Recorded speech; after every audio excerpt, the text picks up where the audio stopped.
I begin with Surat al-Fatiha, the opening. This is the surah that we say most in our prayers, and I will translate it for you. A'udhu billahi minash shaitan nirajim, bismillahir rahmanir rahim. I seek refuge in God from Satan, the accursed. In the name of God, the merciful, the compassionate. Alhamdulillahi Rabbil Alameen.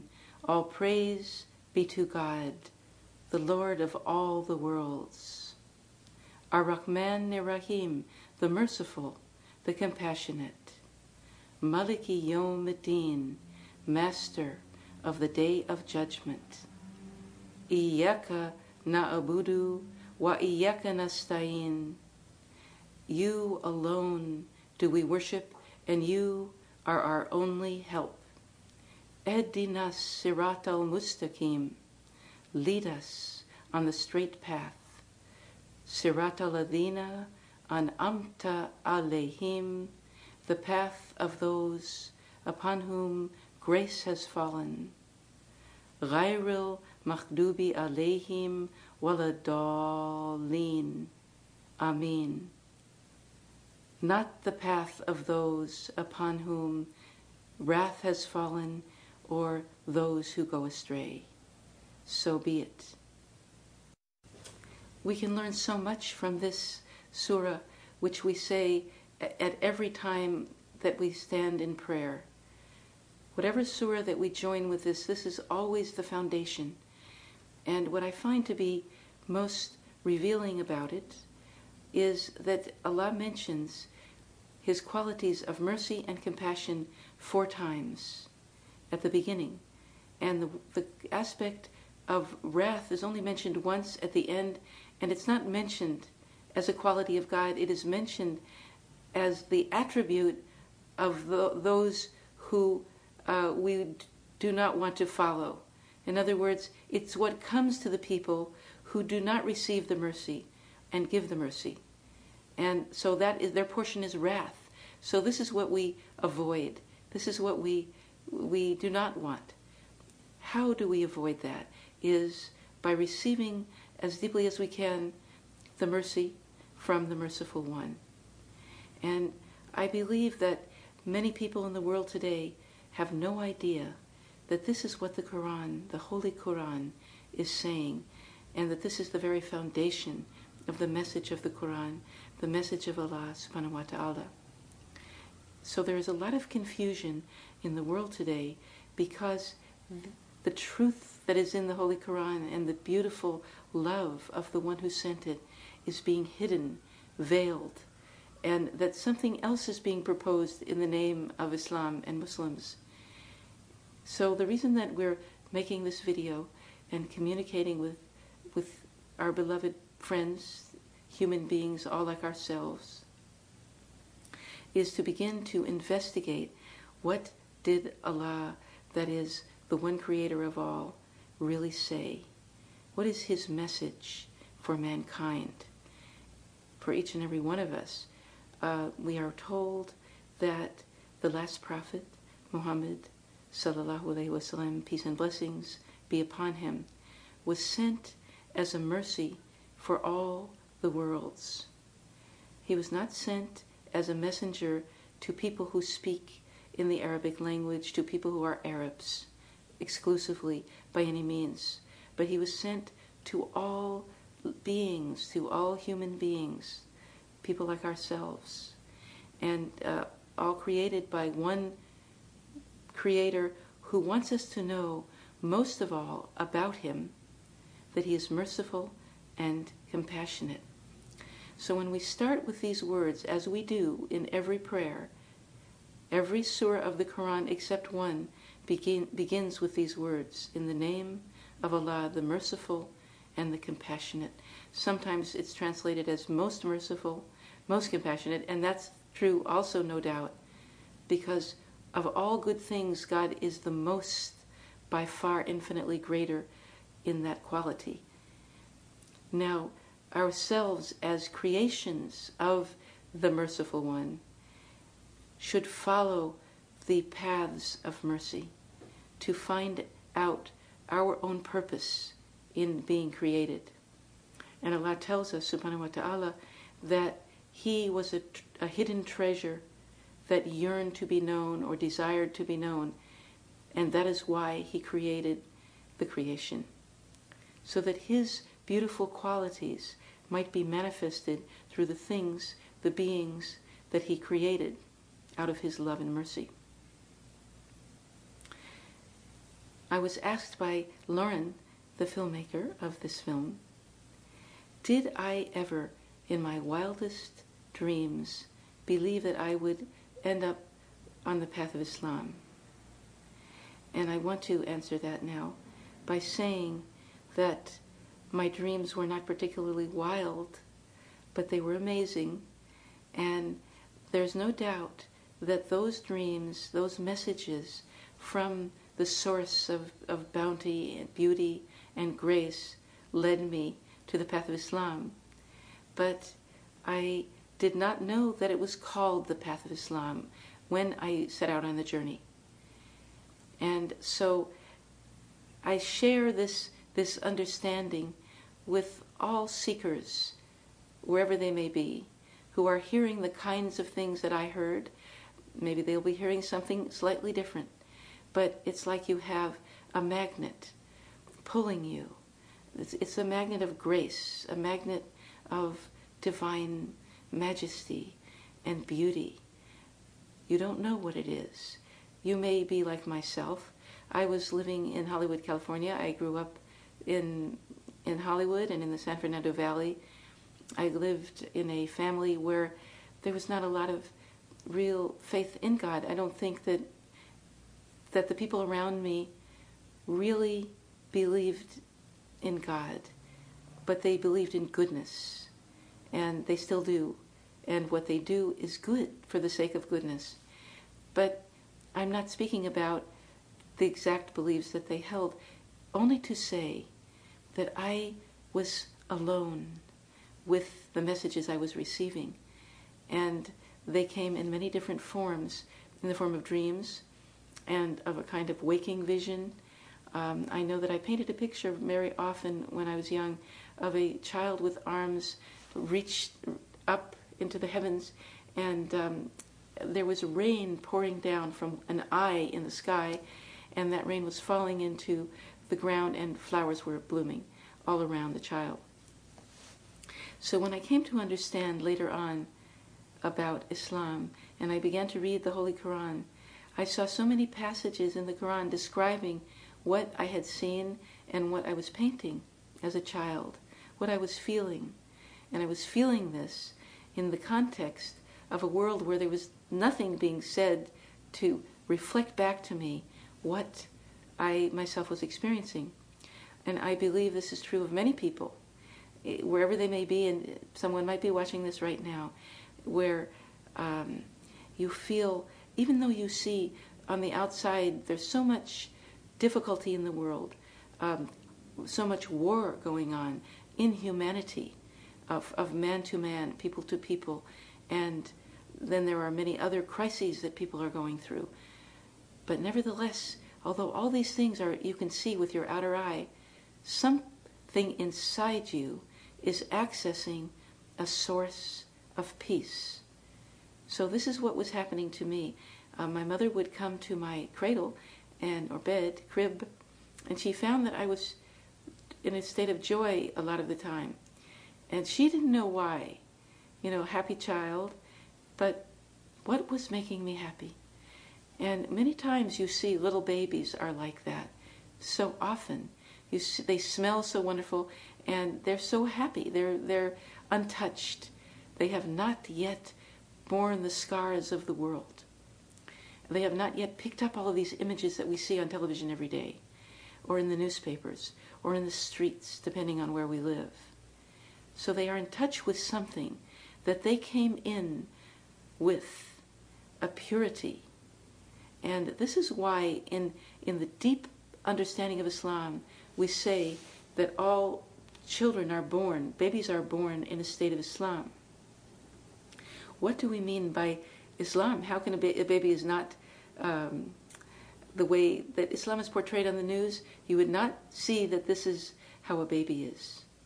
And I would propose that the baby is manifesting the state of Islam much more than the people that you see photographed on the news. And so, just as Jesus said, if we want to enter the kingdom, we must come as little children.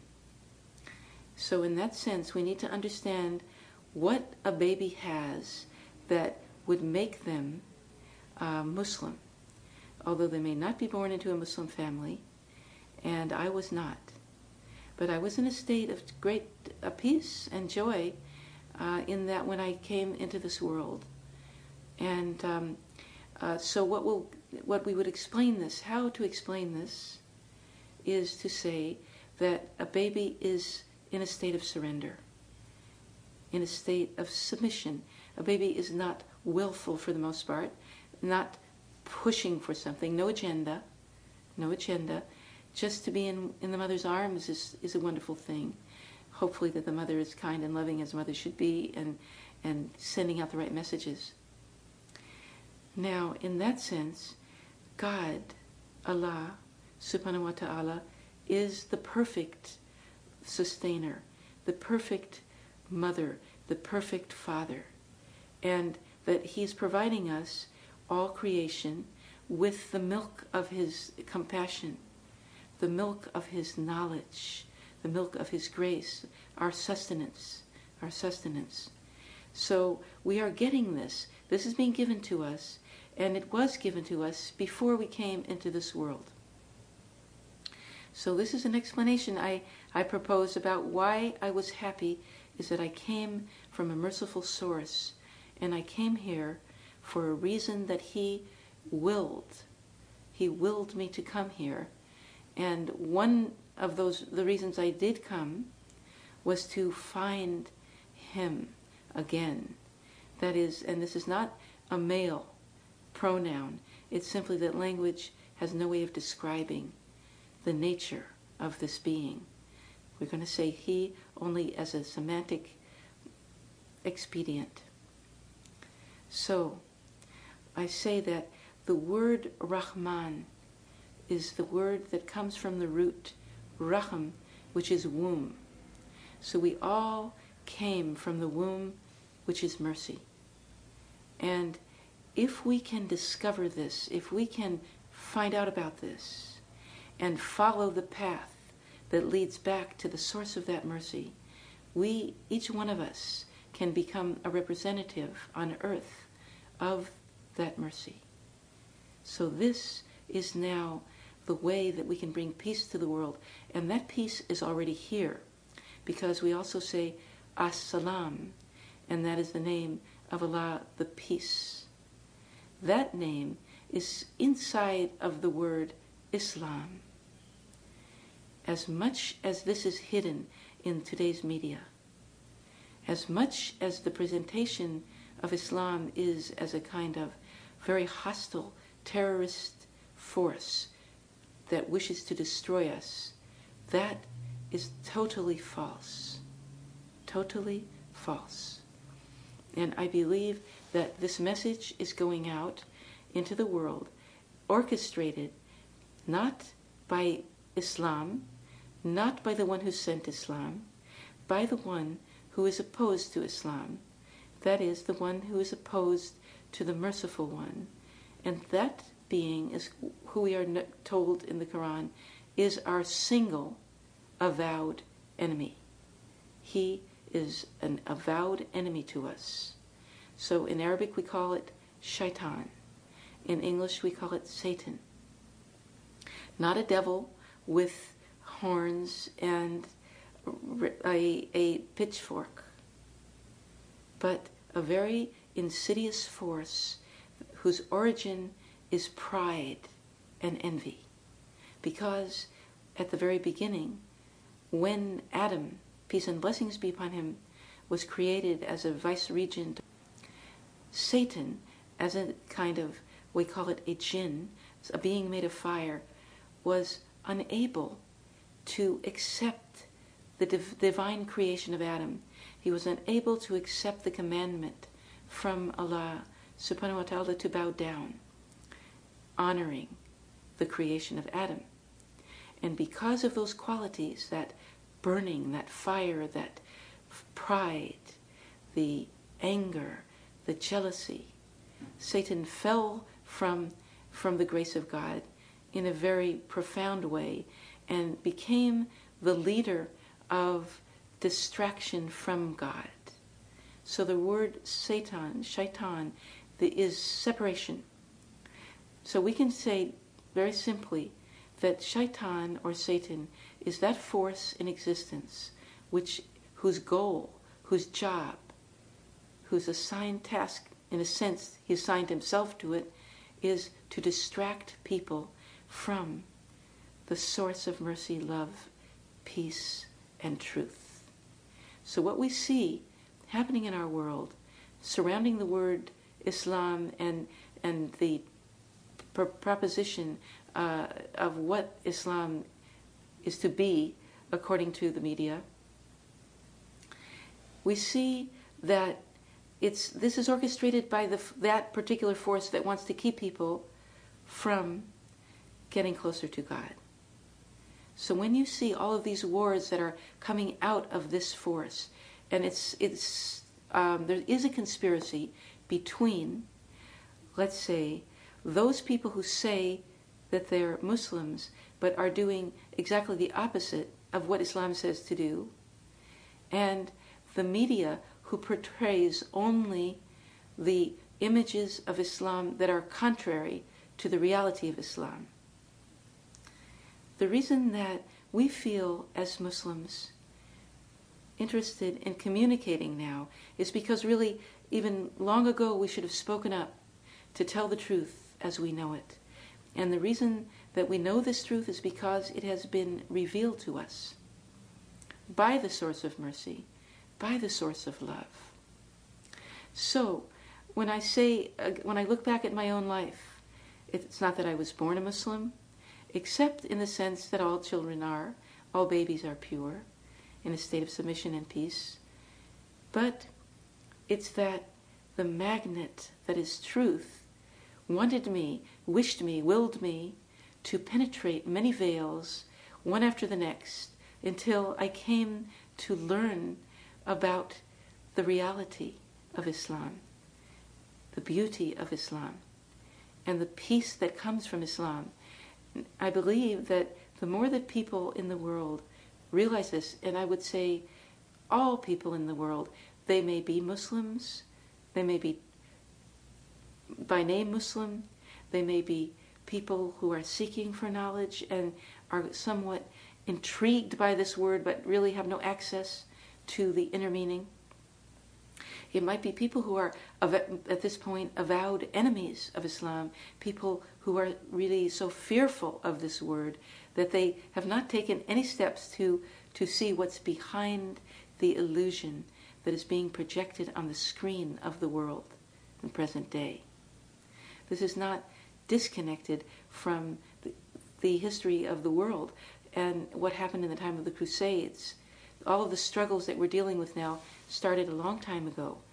And usually, in any struggle in which the beauty of truth is hidden, there is an imperialist force that has an agenda, and that agenda is to stimulate, foment conflict in the world. So the technical means of doing this is false presentation of the truth. That is, we call it in Arabic kufr, which means something that covers over the truth. And when Allah subhanahu wa ta'ala talks about mankind and the illnesses that mankind is subject to and suffering from, one of the biggest illnesses is called kufr, as he states it. That means the tendency to cover up the truth is the disease that is most grievously perpetrated. It is most seriously alive in the hearts of man and preventing them from actually making the journey to their Lord. what happens when we make a journey to our Lord. I will share with you a little about my own journey. The journey to our benevolent source is a journey that the one who created us truly wills us to make. I don't believe that he intends for us to go to Madrid or to go to the south of France. Any of those things that we may plan, we do. We go to some kind of Expedia system, and they even show you the hotel that you're going to go to. You can see that ahead of time, and you make a plan about where you want to go, where you most think you'll have the best time. You decide, and then you plan how you're going to go. This is not what God wills for you. This is what you will for yourself. In my own personal case, I did not decide where I would go. I never followed a map for the most important, significant time of my journey when so many things were revealed to me. I never followed a map. Even now, I feel like I'm carried on the wings of angels more than that I decide where I'm going. When I was about 12 years old, I was acting in a theater company, and there was an assistant director who was very interested in me. He was a very believing person, and he sensed that I was a serious seeker on the path before I realized it myself. And he wrote me many letters and was always communicating information that was like, I would call it pre-learning. I was 12 years old, and now I was starting to get information which really interested me. And prior to that time, I couldn't find anyone to talk to about what I was feeling inside. So then he expressed it in the form of a painting, a pastel drawing actually, and it had an ancient man in a purple robe with a long beard, a staff, and a lantern in each hand. His beard was blowing in the wind. He seemed to be walking on a mountain path, and it said, "Seek, and the truth shall make you free." So that is what determined the course of my particular journey. It's not that I saw a travel log or someone told me. In fact, my brother came back from a trip, and he had been in Europe, and he brought a lot of little dolls back, and that was kind of interesting to me.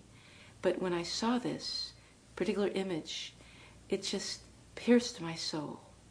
It pierced my soul.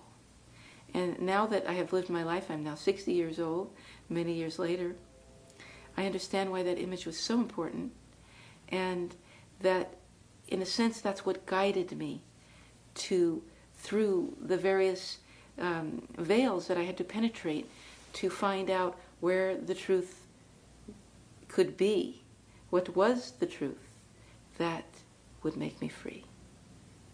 So, as I was saying, it's not any map, not Expedia, not another person that guided me. It's not someone who said, "Please, I'm waiting here in another country, will you please get on a plane and come see me?"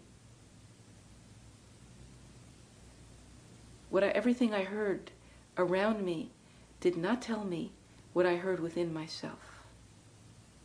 So, as this vision started to deepen within myself, I followed it. Somehow that was the friend that I had. It was not there was no one around that I could talk to about it. I just kept working with this understanding. More than anything, it was a call. It was a call. So it's not that I was working with it, it was calling me. And once again I say, what Allah plans, what the merciful Lord plans, is not like what we plan.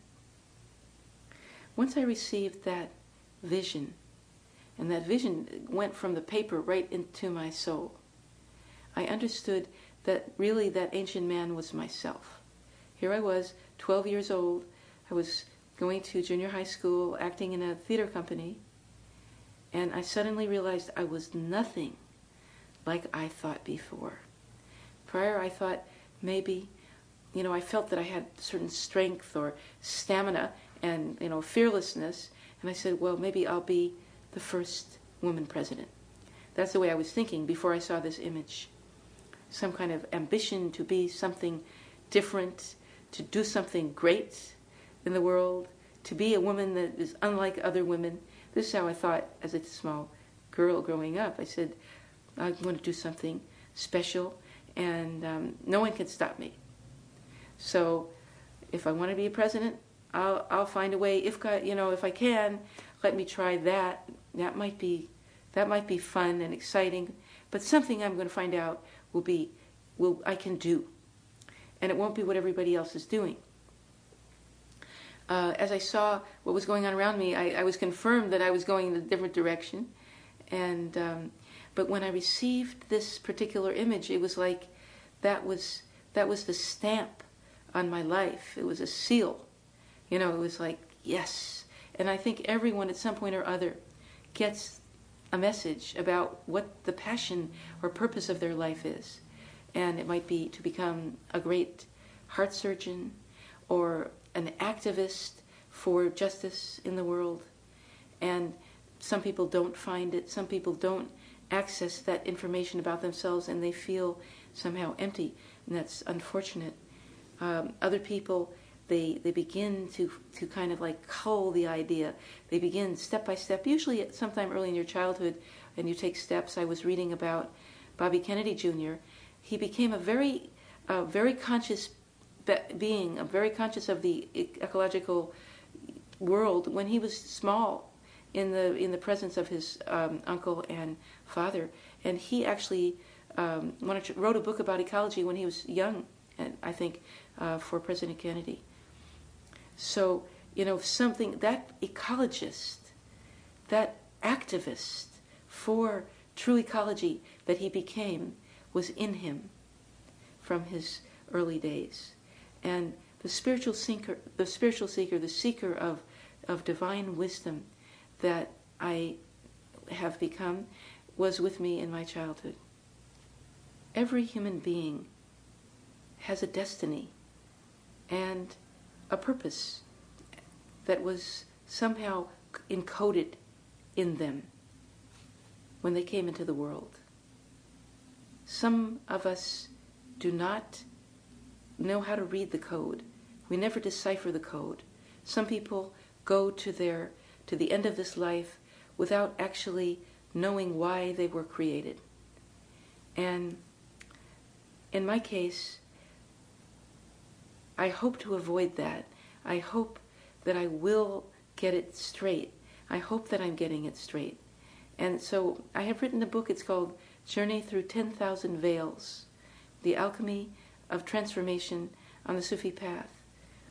I wrote this book because I sensed that I realized that I had been guided from one place to another throughout my life, and that at every stage of development I was given knowledge about the purpose for which I was created, and that I had to fulfill. So, as I mentioned, that Bobby Kennedy Jr. knew from his early years that his passion was to be an activist for ecology, for the ecological awareness of humankind.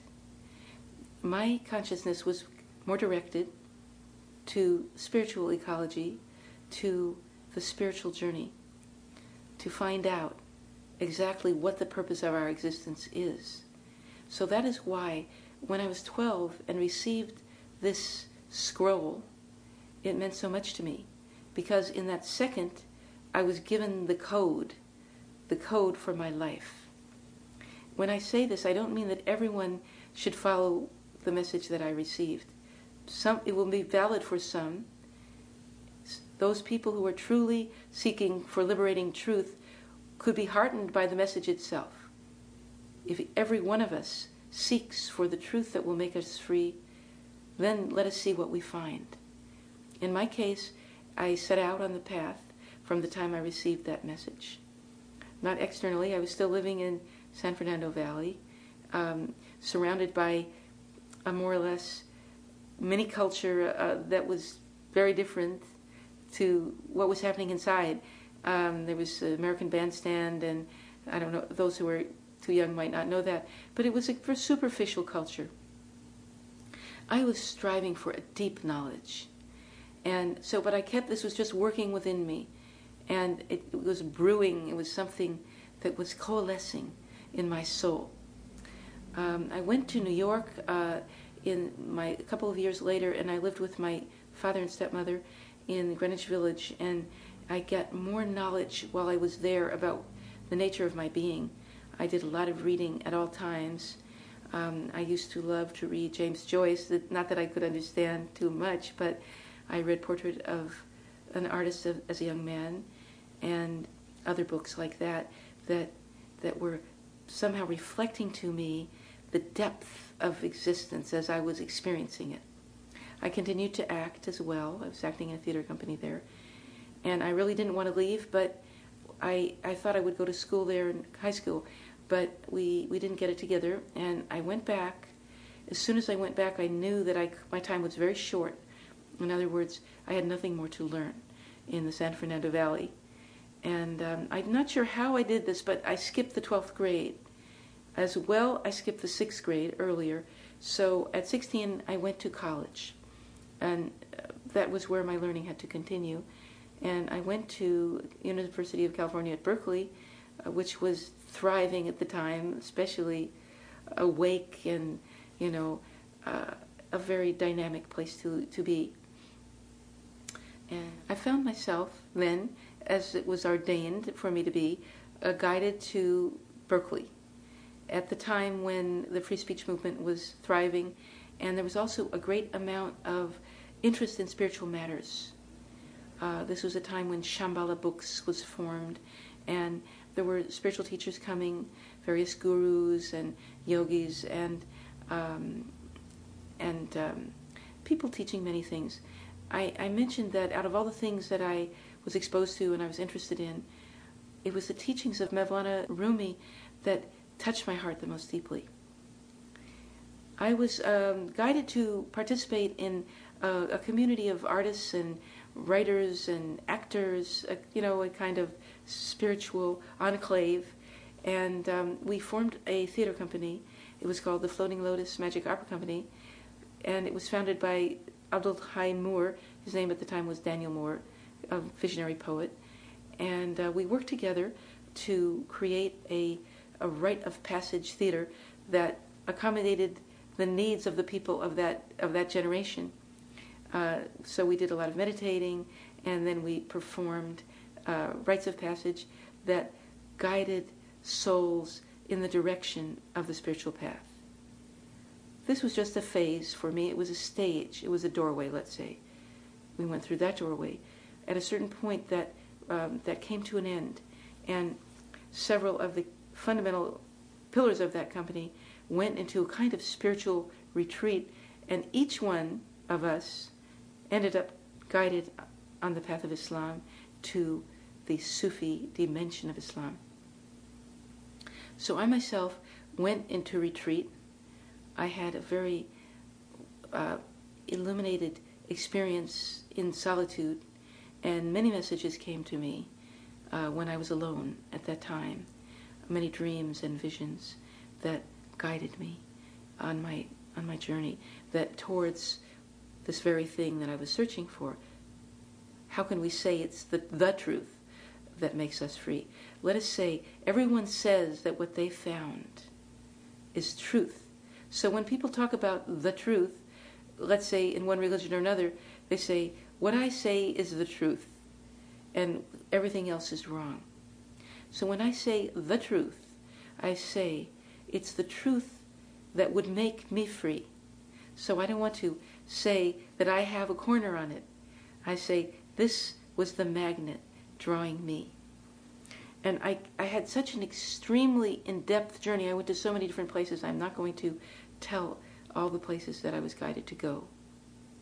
But I do want to talk about the fact that I didn't plan it. So I'm saying that born as a kind of very free-thinking Jewish girl in California, I never planned to become a Muslim woman, a Muslima. I say again that it's something moved me through veils. Now, what are the veils? The veils are those things that are hiding the truth from us. So when we say the word in Arabic is kufr, it means what covers up the truth. What is covering up the truth are the veils that we are hidden in. So when you come into the world and you start to think that you're someone, you establish your identity. You don't do that, but your identity is created for you by your life story. What happened to us since we came into the world as innocent children in a state of submission to our Lord is that through a series of interactions with the world, we became veiled. We became veiled. So what are these veils?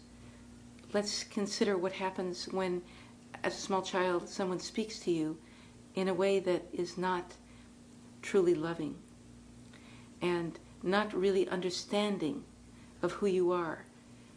Misunderstanding you, let's say. They may speak sharply, and that word is like a kind of a weapon. The word is like a weapon that strikes in your heart and creates a wound in you. And in adapting to the wound, you create a kind of pustule around it. That is, your just simple, pure, innocent form is now somewhat distorted by this difficulty that you went through.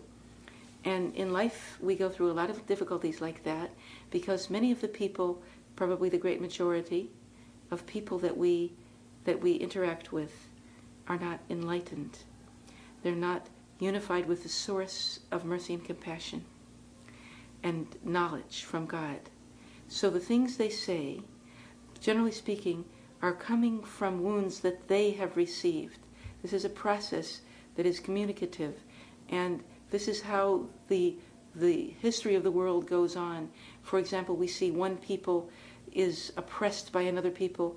They become free, and immediately they translate the oppression they received into an impression that they will then give to another. We see in the history of the world that karma is created continuously. That is shown that one group of people may be oppressed. When they are managed to get, let's say, free of that oppression, they then may manifest the same oppressive force towards another group of people. And it's like that, very much so, with individual human beings. So most of what happened to us in our childhood is a result of the wounds inflicted by others to the people that we encountered. That person who spoke unconsciously to us, who did not seem to understand who we really are or were, and spoke to us without love and compassion and understanding, was simply passing on a wound that had been inflicted upon them. Now, the total process is one in which stage by stage, that is, we could call it wound by wound, or confusion upon confusion, that is, misunderstanding upon misunderstanding, we create a false sense of who we are. A false identity is created for us, and it's composed of those experiences of encountering unconsciousness, unlovingness in others, also in ourself. But we learned it from somewhere. Anything that's not clear in ourselves, we learned from somewhere. And so the process of seeking for a truth that will make us free it requires a certain degree of honesty. That the honesty tells us that we're not free. We have in this world here that we live in the sense that as society continues to develop, people have more and more freedom, such as women. What do we have freedom to do? Many people feel that they can take off their clothes. They're free. Or they can have relationships any way they like because they're free to do that. So I want to qualify that message that came to me, that said the truth that will make you free, is not that kind of freedom. It's a freedom from that. It's a freedom from delusion, freedom from hopelessness, freedom from darkness. So that freedom that I was seeking in the truth could only come from the divine source, which is truly free. Everything else is not free. Nothing in the world is free. Nothing in the world is free. Everything is contingent. Everything is dependent. We're totally dependent on God for our very breath, every one of them. So we're not free. We're not free to just breathe on our own. If God didn't will it, we wouldn't have the next breath. If God didn't will it, we wouldn't gain knowledge. We wouldn't learn about love. People who don't believe in God, they, in any way, they're devoid of access to the fount of goodness, though they may be very good because God is with them. In other words, that source of bounty is moving them to do good. But in my case, I was guided, I was like impelled to find out what is the source of goodness, what is the source of truth. And so that happened at a very early age, that the message came to me, and it said, your life is a journey in search of divine truth. How will you find it? How will we find it? Where is it? Where is this truth? Now, I searched around where I was in my childhood. I went to churches. I was always kind of investigating. I was a part of different kinds of political organizations, Congress of Racial Equality, because for me, that was an expression of truth. That sense of unity, that sense that anyone suffering was a part of me, that I wanted to stand up and protect them. I wanted to fight for their freedom, just like my own. So that was one way I had of expressing my longing for liberating truth. But as time went on, the quest became increasingly spiritual. Now this quest, which led through many countries, I lived in monasteries, I studied with different kinds of holy people, different kinds of teachers, and as I said, wherever I went, I never decided to go there. I was guided in very miraculous and mysterious ways. I was given messages and literally moved around the planet. When I finally came to the path of Sufism, which was the very path that I encountered in my youth that touched me most, I found that all the petals of the flower were on one flower. What I had found, a little bit here, a little bit there, I found in one total flower. And even this was not something that I decided to do. I didn't decide to do it. I didn't know where. For example, my first sheikh I found in the town of El Khalil, or Hebron, and that is near the Prophet Abraham's place of we call it a mazar, the place where his family and he are resting. In a certain way, their presence is there. They're buried there. I never like to think that that's all there is to a place like that. But in any case, I had gone to Jerusalem to work on a book about Jerusalem, and it is there that, as a Jewish person, born Jewish, I actually encountered deep Islam, deep spiritual Islam. I had encountered it before, in a little bit here, a little there, but it was very close to the tomb of the Prophet Abraham, peace and blessings be upon him, that I met my first sheikh, and his name was Sidi Sheikh Abdul Muttalib, a very ancient person. I believe he was 135, that's what they said. No one knows for sure. But he was a very holy man. And while I was there, in any case, I was sitting in Jerusalem at Damascus Gate when his grandson came to me and asked me if I was not Mary from California. And I said, yes, I'm Mariam from California. So he told me that his grandfather was waiting for me. And that's how I met him. I say this to confirm this was one of many signs that occurred along my journey, that I could never have found the man. I could never have found that place. But the one who plans everything, we call him the best of planners, planned my life. He planned my life. That's how I entered into Islam. So it happened at this moment that I was guided to an ancient sage, very pure and beautiful, and so loving and kind. And while I was there, I had a dream. I dreamt that there was a war in a high mountain village between two tribes, and I was told to pray for peace. So I was sent to a cave where I did a 40-day retreat. This is a very known spiritual practice, particularly in Sufism. But in my dream, this was pre-Islamic, it just came to me. Allah showed me that that's what I had to do. So I was in the cave, and every day a messenger came and brought a rose until the cave was filled with roses. On the 40th day, the man asked me, gave me a message, and the message was that all of the flowers came from the king, and the king was asking for me to marry him. In order to make the marriage complete, I had to jump off a cliff. So I told the dream to my sheikh, and we called him the grandfather, and he said that the meaning of the dream was that these flowers came from the king, and the king is Muhammad. Peace and blessings be upon him. So he had sent this to me, and that in order to complete the marriage, I had to bow down to the one that he is bowing down to, that all the prophets bowed down to, and surrender. Sacrifice myself in a sense. At the same time, you know, sometimes you jump off a cliff and you find that you can fly. That's what happened. So I began to pray at this. This was the message that said, now bow down and pray and see what I have for you. See what I have to give you.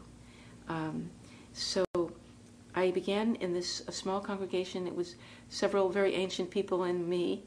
I was in my mid-20s. It was in a cave where we prayed, and adjoining the cave of a Sufi master, that was his mazar, the Sufi Shibli. And it was absolutely pure and peaceful in that congregation, and I was just overwhelmed by peace and beauty, kindness and grace. That is the way in which I entered into Islam, hidden from the world entirely. And from that point on, I was guided from one place to another, from one holy place to another, to discover more about it, to pray more deeply, to learn more about what prayer is in truth. And interestingly, it was so close to the tomb of the Prophet Abraham and his family, peace be upon them all, and also very close to the place from which the Prophet Muhammad, peace and blessings be upon him, ascended from Jerusalem to heaven on his night voyage. So it was on that wondrous journey that the commandment to pray was given. And I say it's not necessarily only a commandment, it's a wondrous divine invitation. So that's part of what I want to share about, and to communicate the beauty of what Allah has given us. I believe that people are afraid of Islam for many reasons. One of them, and religion. People are afraid, I believe that people are afraid of Islam in particular, and all religions, partially because they are afraid of the word commandment. They don't want to be told what to do. They want to do what they want to do. They want to feel that they're free. So what I found myself is that it was only in surrendering to what Allah was giving me out of the bounty of His kindness and love for me, called a commandment or a prohibition, it was only by doing that that I began step by step, level by level, to discover that freedom, the freedom of the soul, freedom of the self, freedom of the heart, and freedom of the soul. Also, I want to say that when we see all of the disasters taking place around us in the world today, and we realize our helplessness as small human creations. In other words, if you were riding in a car on the bridge in Mississippi, by the Mississippi River, when the bridge shattered, broke into pieces, and fell, what could you do? What could you do? Equally, in the time of the various prophets, let us say Noah, peace and blessings be upon him, at the time when the flood covered the land, what could he do as a small person? His son tried to climb up to a high mountain, but he was destroyed. That wasn't high enough. No mountain is high enough, and nothing we can do will protect us, either from that calamity which is, let's say, destined for us, or ultimately for the moment when we will be simply removed from this realm.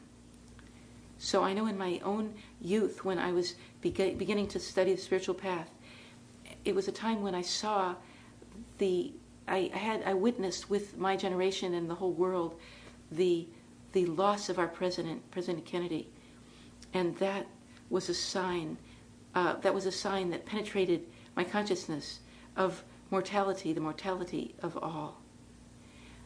From that time until now, how many things have we seen? What a progression have we seen? And what we see, you just can't, a few, maybe 10 years, 20 years ago, you can turn on the television and watch Ozzie and Harriet, or watch something about a family that just wakes up in the morning and lives in relative peace, just small conflicts, but not very serious. But now we live in a time which is more serious. It's very serious. What you see that the human family is going through. Anywhere you look, you can see some family is truly suffering. Some family is experiencing death, the invasion of death, or a natural catastrophe. You watch daily and you see one house or another swept away by the flood. All of these things are signs to us. It's not that we live in a tragic, miserable, horrible time and life, and we should become catatonic or go crazy or escape to some kind of diversion. Not a time to take drugs and try to alleviate the pain of honestly facing the world as it is. Not a time to indulge in things that are forbidden just because you think that somehow you'll forget where you are and who you are and what's happening around you. So in this context of the time we live in, and every one of us is a witness with the other. Any one of us might watch CNN at the same time and see the same piece of information conveyed. So in the context of the world, I say that the only way that we can escape from these inevitable calamities that are one by one being revealed to our own eyes, to our souls, to our hearts, is to do exactly what God wants us to do. That is because Allah is independent. The source of all is independent of all the phenomena that we see. His mercy is transcendent. His mercy is transcendent and His mercy comes before His wrath. That's what He tells us. When you look at the Surah Al-Fatiha, it tells us 4 times that He has the quality of mercy and compassion. And we